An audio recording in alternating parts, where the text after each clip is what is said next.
Point of order so ఒక్క నిమిషం మీరు సార్ క్వశ్చన్ అవర్లో మీరే మొన్న సభ జరుగుతున్నప్పుడు నిబంధన ఏర్పాటు చేశారు. మీరు సభ్యుడు రెస్క్యూకి రావాలి కదా సార్. మీరు ఏమండి చైర్మన్ గారు, మీరు సభ్యుడు యొక్క రెస్క్యూకి రావాలి కదా. అవును. ప్రశ్న అడిగింది రామారావు గారు. అవును.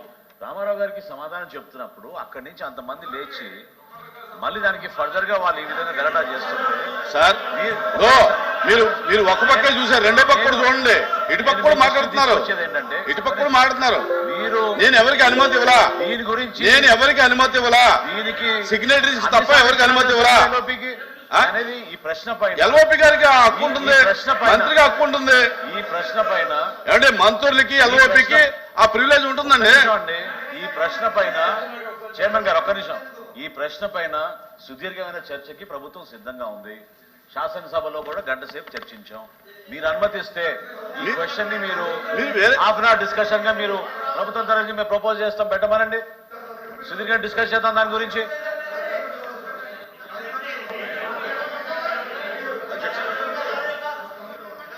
అడుగుతానని ఇచ్చారు. ఇప్పుడు సార్ మీ ప్రభుత్వ భవనాన్ని కడతారు సార్. అది వారు డిబేట్ ఎందుకు అవుతుంది, డిస్కషన్ ఎందుకు వెళ్ళారంటే వారు వచ్చి ప్రశ్నకి ఆన్సర్ కాకుండా ఉపన్యాసాలకు వెళ్ళారు కాబట్టి చెప్పాలన్న ఉద్దేశంతోనే చెప్పాను, మాట్లాడుతాను తప్ప లేకపోతే నేను మాట్లాడే సందర్భం కాదు. అయినప్పటికీ కూడా మన అచ్చెన్నాయుడు గారు నా పేరు కొట్టే చెప్పారు. సభలో చర్చ జరిగింది, వాస్తవం.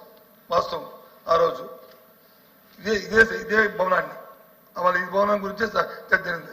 ఎంతకంటే తెలుసు అధ్యక్ష, రికార్డులో చూసుకోమని ప్రభుత్వం వాళ్ళ దగ్గర 14,000 రూపాయలు స్క్వేర్ ఫుట్ చూసుకోండి. 6,000 కాదు, 14,000 చూసుకోండి. ఇది స్క్వేర్ ఫుట్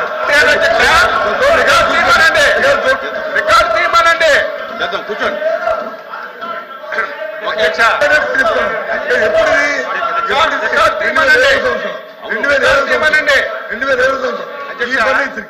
ఈ ఫర్నిచర్ తో నాయుడు గారు నాది అయిపోయింది, నాకు అయిపోయింది, నాది అయిపోయింది. నేను తప్పు మాట్లాడితే మీరు సత్యం రికార్డులు అంతా రికార్డ్ అవుతుంది. ఏది మనం కూడా సీనియర్ సభ్యులం కాబట్టి తప్పు మాట్లాడి రికార్డులో తొలగిస్తే లేదు ఇంకోటి మాట్లాడితే మనం తలదించుకోవాల్సి వస్తుంది. అందుకు తప్పు మాట్లాడింది కాబట్టి దయచేసి మీరు మాట్లాడింది చెప్పారు, మీకున్న అవగాహనతోనో లేకపోతే జ్ఞాపకంతోనో మీరు చెప్పారు. నేను మాట్లాడిన వాళ్ళ సభలో 14,000 రూపాయలు చెప్పాను, ఇంక్లూడింగ్ ఫర్నిచర్తో కలిపి. ఇవాళ మీరు చెప్తుంది ఇంక్లూడింగ్ ఫర్నిచర్తో కలిపి 25,000 చెప్తున్నారు. కాదండి అది కూడా చెప్పండి, తప్పు కాదని చెప్తే ఇంక్లూడింగ్ ఫర్నిచర్ కాదు, ఓన్లీ కన్స్ట్రక్షన్ 25,000 అయిందంటే ఓకే, అది మీ తాలూకు స్టేట్మెంట్, ఇది నా తాలూకు స్టేట్మెంట్. Including furniture 14,000. కూర్చోండి, మీరు కూర్చోండి, మంత్రులు మాట్లాడండి, మీరు కూర్చోండి, మాట్లాడేటప్పుడు చెప్తాను. కూర్చోండి. ఒక నిమిషం కోట్ చేస్తాను. నాయుడు గారు ఒక నిమిషం కోట్ చేస్తాను, మీరు మాట్లాడుకోండి. ఏంటి అయింది అధ్యక్ష? ఇప్పుడు ప్రభుత్వాలు భవనాలు కడతాయి. ఇది ఎప్పుడు 2007వ సంవత్సరం కట్టాం.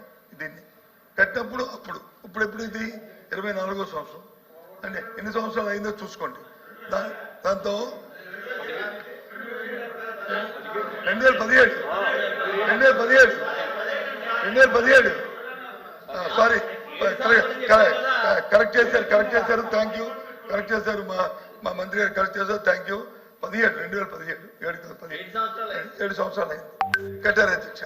కానీ వారు అంటుంది ఇది అదేం ప్రైవేట్ భవనం కాదు అధ్యక్ష, అది జగన్మోహన్ రెడ్డి గారితో లేదా బొత్స సత్యనారాయణ గారితో అచ్చెన్నాయుడు గారితో భవనం కాదు అధ్యక్ష, అది ప్రభుత్వ భవనం.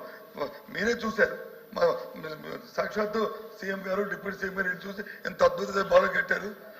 దీని సందర్శన పెడదాము, దీని తాజ్మహల్ కంటే బాగుంది అని చెప్పారు కదా అధ్యక్ష. అందులో ఏమైనా అవతారం జరిగితే, అందులో అవినీతి జరిగితే ఎంక్వైరీ చేయండి అధ్యక్ష, చేసి తీసుకున్న అధ్యక్ష. అయ్యో తోటకి ఇచ్చాము అధ్యక్ష, అద్దె ఇచ్చాము అధ్యక్ష. అంటే దయచేసి ఇవన్నీ కాకుండా అది ప్రభుత్వ భవనం, దాని మీద ఏం చెప్పుకునేదే ప్రభుత్వ భవనం. దాని మీద మీ నిర్ణయం మీరు తీసుకోండి. ప్రభుత్వం మీది, దాంట్లో ఏం పెడతారో ఏం చేస్తారో చేయండి. అవినీతి ఏం జరుగుతా ఎంక్వైరీ చేయండి, చర్యలు తీసుకోండి. మంత్రి గారు క్వశ్చన్ ఎందుకు వచ్చిందంటే ఇది బేసిక్ గా వాళ్ళు దేనికోసం అయితే ఇది చేస్తామనేటువంటిది ఉటంకించారో దానికి భిన్నంగా ఇందులో సిఆర్జెడ్ అనుమతి పొందినటువంటి 9.88 ఎకరాల కంటే ఎక్కువ భూమిని అక్రమంగా ధ్వంసం చేయటం జరిగిందనేది ఫైండింగ్స్ వచ్చినాయండి వాళ్ళు వేసిన సబ్ కమిటీలో. ఆ సబ్ కమిటీ తర్వాత మళ్ళీ గౌరవ